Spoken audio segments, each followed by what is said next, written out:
Good morning. So when we launched our first influencer collaboration in 2015, I think, end of 2015, people had to wait roughly 6 hours to buy a piece because our website went down and crashed. And we need basically from 12 a.m. in the evening up to 6 a.m. in the morning to get it up again. So you guys just had to wait 5 more minutes. I think it's fine. But there's also the first rule in influence marketing: let people wait a bit and create waiting lists. See, I see some people standing actually, so I have less space and actually people want to watch the presentation. Also a good thing if you want to create a hype. What I want to talk about is basically what we're doing at Stilnest and why we are believing that people and influencers are the next brands, and what we can learn from that as well. So I'm founder of Stilnest. We are basically an influencer incubator here in Berlin. We are a small studio of like roughly 15 people, and we are working very closely for 25 influencers from Germany, from the UK, from the US, and also overall launched roughly 100, 125 influencer collaborations so far. So why do I believe that influencers are the next brands? First of all, it was never that easy to start an e-commerce business. You have Shopify, you have a lot of means of new production, so it's very, very easy to source products today. It's very easy to get products, it's very easy to ship products. And basically you can do all of that with just your mobile phone. You don't need much more. The third reason is it was never easy or so easy to reach millions of people with just your mobile phone. I mean, these influencers, they have built followings of millions of people that are following them, that are reaching out to them, that are interacting with them, and then basically can reach them at no cost, at no extra cost with a single posting. And I think the third reason, perhaps the most important reason, is their most competitive advantage. And their most competitive advantage is very unfair because they are a very trusted source. In total, I would say like corporations are out, people are in.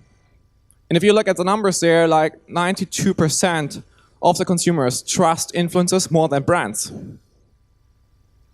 Also, basically they opt in for postings, for content, but also for sponsored content. They totally accept that.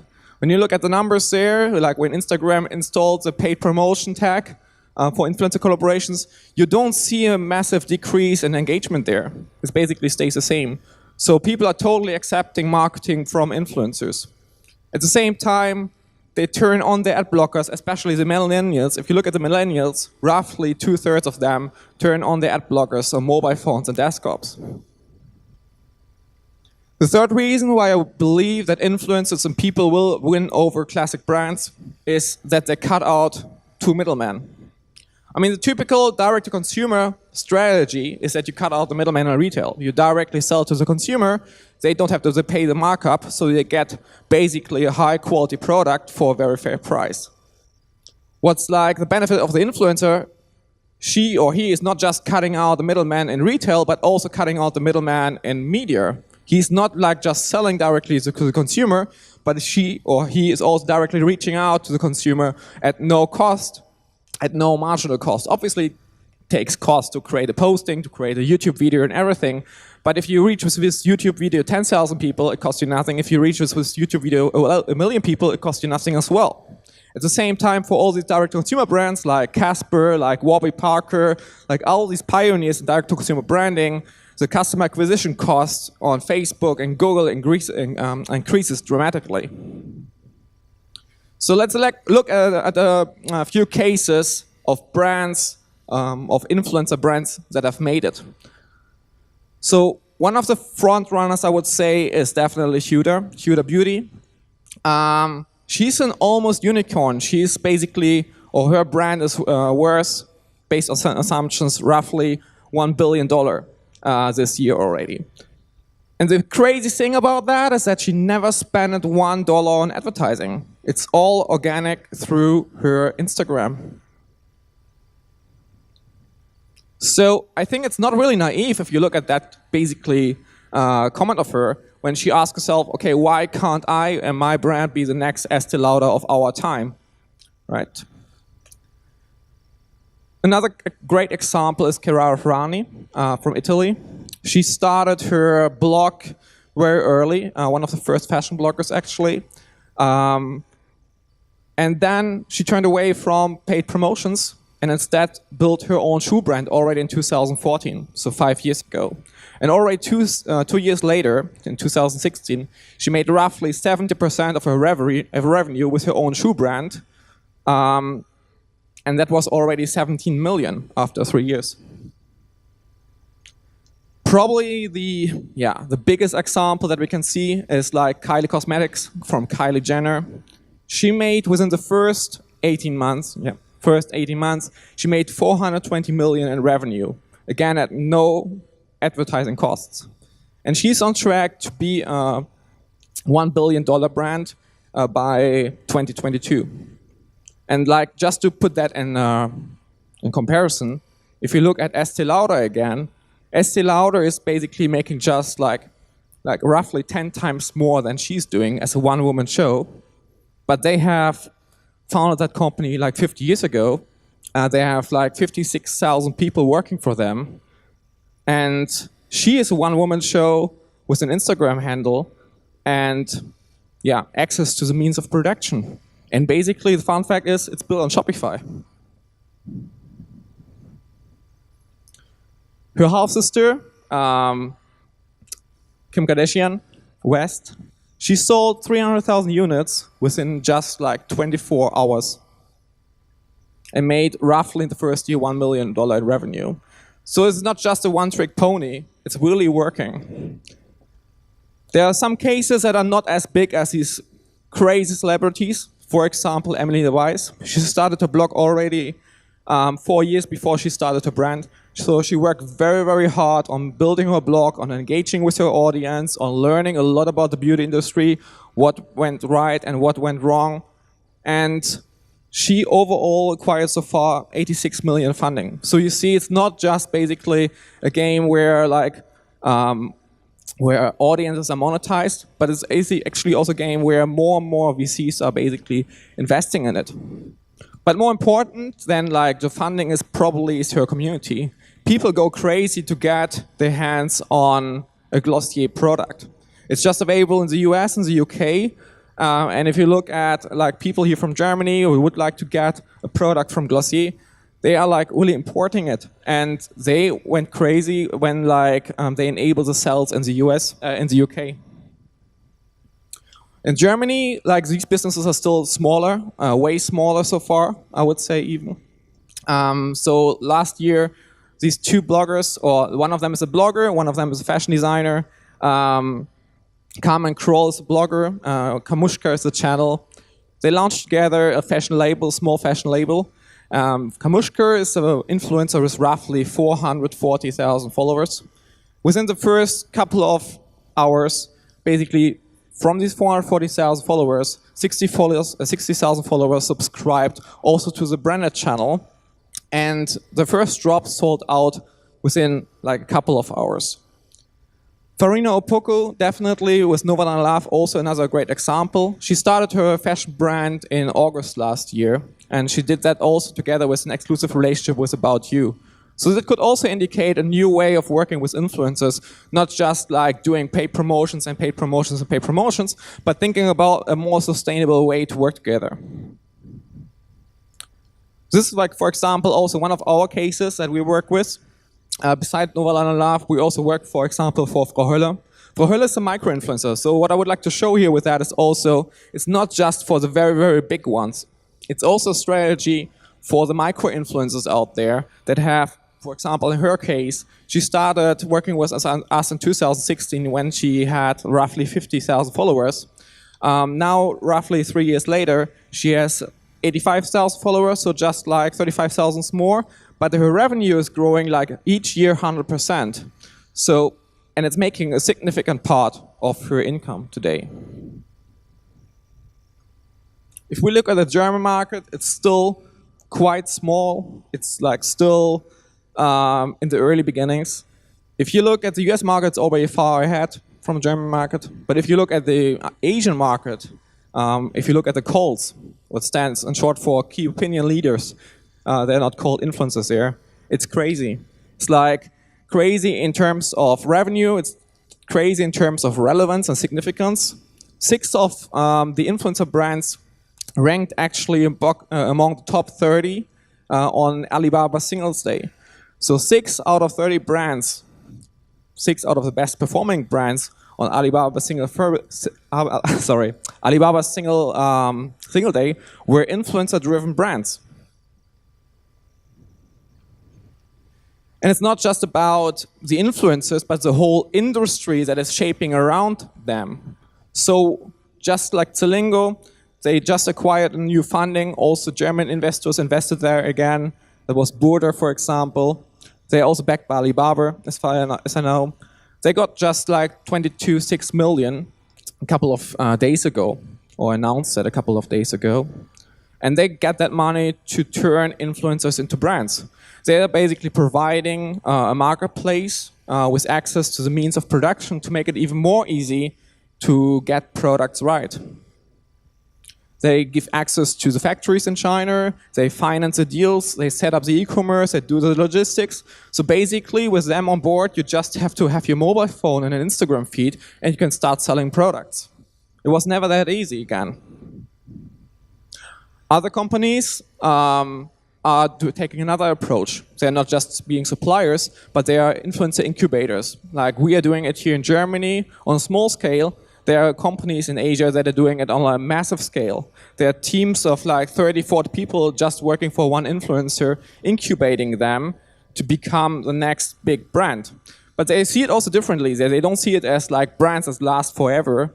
They basically do it on a constant turnaround, meaning that they launch each year a couple of influencer brands, and now that they will last only for 3 or 4 years and already have in the back like 20 more that they have built up to then.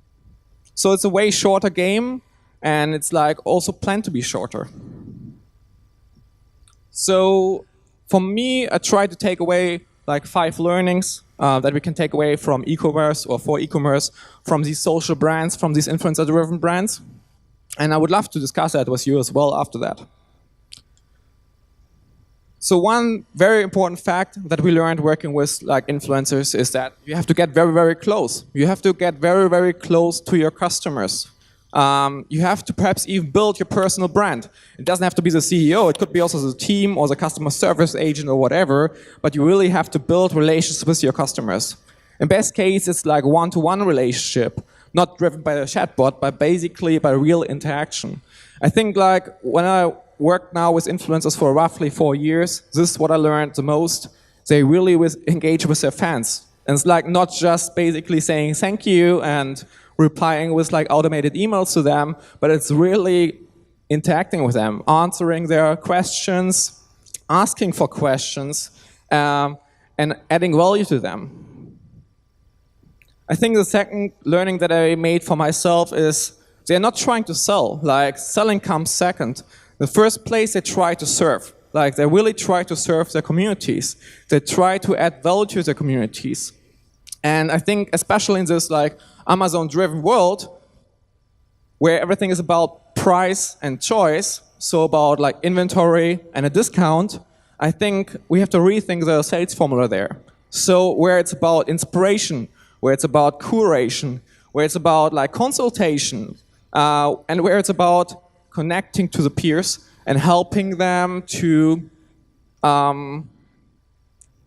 get styled, to find a great product, to live their life. So these influencers, they are not just like marketeers, they are life advisors to some extent as well. What I like most working with influencers is the speed of working with influencers. So there's no 1-year plan, there's no 5-year plan, there's not even a 6-month strategy. In most cases, they drop by and say, hey, I have this idea, I have my birthday is in 5 days, and I would love to launch my product next week. Can we do that? And that happens on a constant basis. It's like not just like a single case where it happens. It's like happening fast and it's happening in the now. So they get some inspiration. It's just don't have to be a birthday. It can be like they see something on Instagram and next day they want to have the same, or they want to have something similar. Or they get a comment from the influencer following that the customer is asking for something specifically or on changing on the product, and they really expect that this is happening the next day. So why do they expect that? I think that comes along also with like how they experience social media, right? Everything is happening right now. You post something right now, you get instant feedback, and you also expect that the world of e-commerce is basically adapting to that. They don't understand that, like, okay, you have to set up product development, and then you have to develop a product, and that you have to get a prototype, and then you have to wait, and then you have to photograph it, and then you have to set it up online. They don't get it if you have to wait basically, I don't know, in the fastest case, 6 to 8 weeks, or in other cases, like in the past, where you have to wait, you have in fashion like 2 seasons with 2 launches. They want to have constant drops. And this is like also what I see in e-commerce, like these constant drops that are like directly selling out, that, that are also the basement for learning or making learnings and to develop a new product again. So what I see is like also not only them launching brands and launching new products all the time, but I could also imagine that you guys as e-commerce people or at brands can use them as your digital R&D department, like doing the research development for you together with your communities, right? So I think it actually could be a very nice case to not only use influencers at promoters, to not only see like the reach of millions of followers, but to really see them as kind of as a spokesperson of their communities, gathering all the feedback, interacting with the community for you, and making your product better. Another thing that I learned is the launch is basically just like what happens in the very end. It's like the climax of the story. But what's way, way more important is the whole story until then. So influencers or working with influencers, if you start working with an influencer on a product, I mean, in some cases we start like roughly 6 weeks before the launch. They film everything. So if you sit down with an influencer and have a product design meeting, they film everything. Like every 5 minutes a mobile phone is in their hands and they do a story, they inform the customer, they like ask questions. And like the funny thing, for example, there was like we launched this one product with an influencer. It was like a simple product. It was a planner, a calendar for 2019. Nothing super, super special. Nothing super, super complex. But it was super interesting to work with an influencer on that because there were a couple of questions in the room, like simple questions: shall we make it pink or shall we make it gray, right? And there was like a big discussion, 5 people in the room, we couldn't decide. And in the meantime, we didn't realize that, but like she asked her community, right? She posted just like 2 pictures in a poll on Instagram, and she came back like 5 minutes after that and said like, hey, look, I got like 1,000 votings on that one and only 100 on the gray version, so let's launch a pink version here. It's quite simple. And sometimes it's as simple as that to just involve the community. And the other thing is like, community doesn't make only decisions, they help you also build this hype. They talk about that, and I think especially this whole process of product development is a great source of inspiring the community, taking them with you on a journey, and telling you or telling them the product story from the very beginning. So what I mean with that is, like, again, the launch is just like what happens in the end, but like what is really selling is a story up front. I think like my last learning from that as well is, again, the main fear that influencers have today is algorithms. So the only thing that they have is the following currently. This is why they try to start and build their own businesses. This is why they start and build their own brands, because they want to have something that is sustainable, that can live next to the Instagram feed, that is making money for them also when Instagram turns down. Or like in the Snapchat case, what happens is like that suddenly is just irrelevant for the communities. So they are fearing that their following at some point is worth nothing. This is why they're building brands. And I think the most important thing I learned from them, again, is like something that's also discussed in marketing today, I think, is like customer access, right? They want to keep the access to the customer and keep the access to the following, because they have understood that this is the most important thing, basically, in being in the digital world. If you don't have access to the customer, you don't have anything, basically. You're just a supplier, you're just like a supplier of products, and you are very exchangeable. So what they learned is like with this direct access to the consumer, they have a very, very powerful force that they can monetize on a long-term basis. So, on point, 20 minutes. This is what I wanted to share with you. I would love to discuss it with you if you're interested. Now or later, just reach out to me. Beside that, looking forward to some questions if you have some. Thank you very much, Tim.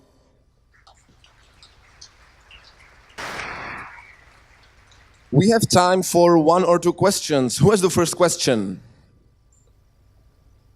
Okay, good. I have the first question. What is the role of influencers in B2B marketing and B2B segments? Influencers B2B? Yeah.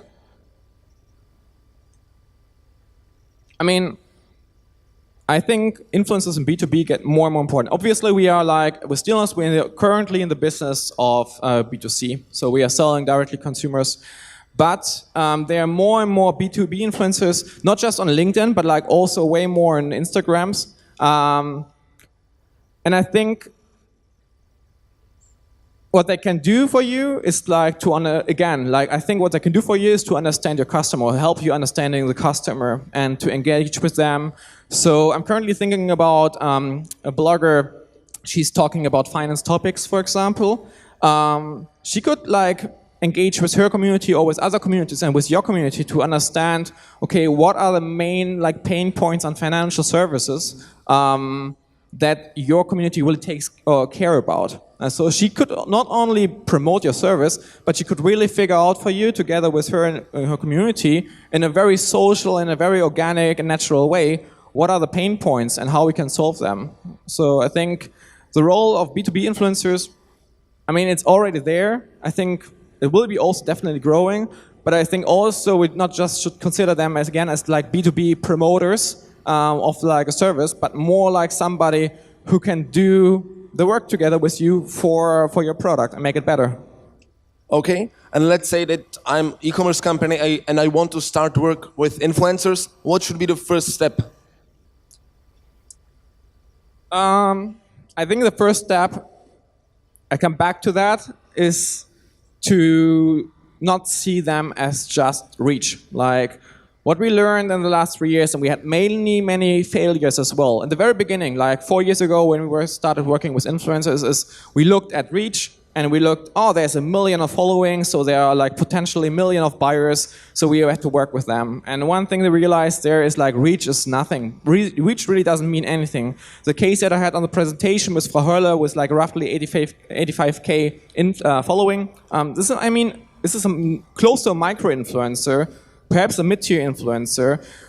For many brands, she is irrelevant because they don't even see her. And I think the first things that you should do is like stop looking at reach and really look also not in like ratios, really look at the comments, look at the closeness of the influencer to their communities. Is there a real interaction, is there a real engagement, or is it just basically young people liking the nice pictures of a nice woman and a nice dress? Because it's a very, very big difference, especially if you're not just looking for branding, but if you're also looking for sales. And the second thing I think I would do is like taking them very seriously, not as promoters on me, but like, as I said in the beginning as well, as people that can make your business better, that can like interact with not only their communities, but also your communities, as people that could work together with your product and research department to make better products.